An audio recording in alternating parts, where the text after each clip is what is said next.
Hey everybody, time for another fuckboy of the month.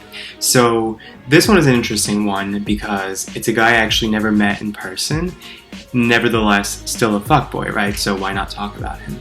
So about a year ago I went to a work conference in California, and then it was right outside of LA, so I ended up spending a few days in LA afterwards, just like for fun, for leisure.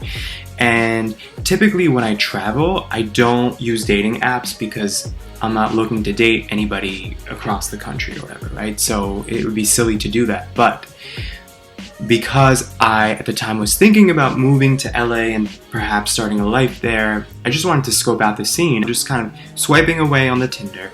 And this guy catches my eye, this Israeli guy. Tan, he was thin, very dark features, very dark hair. And he just seemed nice and good looking, and swipe right, turns out it's a match, and he immediately started messaging me. And I was like, okay, alright, this is interesting. This was my last day in Los Angeles, so I'm just killing time, I don't have any set plans. And so I'm talking to this guy, and turns out he's straight from Israel, had been in LA for I think like a year or two. Really nice, and his name was Lior. His name's not actually Lior, but that's what we're going to call him. I literally Googled common Israeli names and Lior came up. So we're going to call him Lior because it sounds like a nice name. And it reminds me of lions. Who doesn't like a lion? We go back and forth, and soon enough, I don't know, maybe a few hours later, Lior's like, do you want to text instead of message through Tinder? And I'm like, okay. And then a few hours after that, he ends up calling me. Now, I know that some people are watching probably thinking, like, that's too much, like, that's intense. I personally liked it simply because most guys don't do that, right? Like, most guys are passive, they beat around the bush, you text forever. And so I liked that he was kind of like a go-getter, and he didn't waste any time. He knew at this point that I was only visiting, and so I was intrigued by this phone call. And, we just talked, nice casual conversation, and we basically planned to hang out later that day. And he said, I'm going to show you around the Santa Monica area because he lived near there. Santa Monica is like the beach part of LA. So I'm like, this is cool. Like, let's see what happens, right? So then I remember that my flight is later that day, right? And I have luggage with me. And so I could hang out with him in Santa Monica, but then I would have to go back and get my luggage and then go back in his direction to the airport, which is just silly, right? And I'm on a time crunch too. I want to hang out with him, but if I hang out with him, then that's pretty close to where my flight is going to be, in the somewhat like close vicinity of where he is. So I don't think it's a big deal. I just ask him straight up, hey, is it cool if I bring my luggage with me and maybe I can leave it in the trunk of your car? And he says, oh, actually, I was hoping that we would meet through an Uber. So I'm like, oh, crap. Okay, well, I knew that he lived right near that area. So I think, is it okay if I leave my luggage maybe in your garage or, in your home, and then we can just go, via Uber together to see Santa Monica, and then we come back and I grab my stuff and go? He's like, no, I'm not comfortable with that.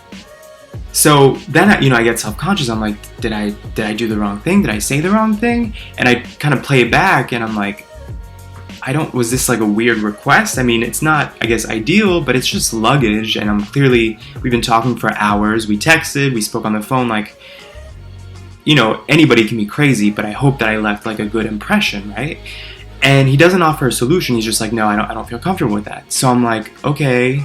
like, I guess I could come meet you and then come back to the hotel, but it would cost me another hour that I'm losing before my flight later today. Not to mention it'd be an extra like $60 between going back to the hotel and then coming back to the airport, when the airport's not that far from where you and I want to hang out. So it's this awkward thing where I'm like kind of pushing to see if he'll think of another solution that I maybe hadn't thought of. And he's just like, he has a wall up, like it's over. As if I cursed him out and his whole family back in Israel. It was very, very strange. Like, it totally rubbed him the wrong way. And the chemistry, even via text message, just changed. It was like he totally lost interest. So then, I'm like, okay, I guess I can manage that. I'll figure it out, right? And he's slower to respond now, and he basically eventually goes, I'm not really, I don't think I really want to hang out anymore. I'm going to take a shower and call it a night. It's been a long day.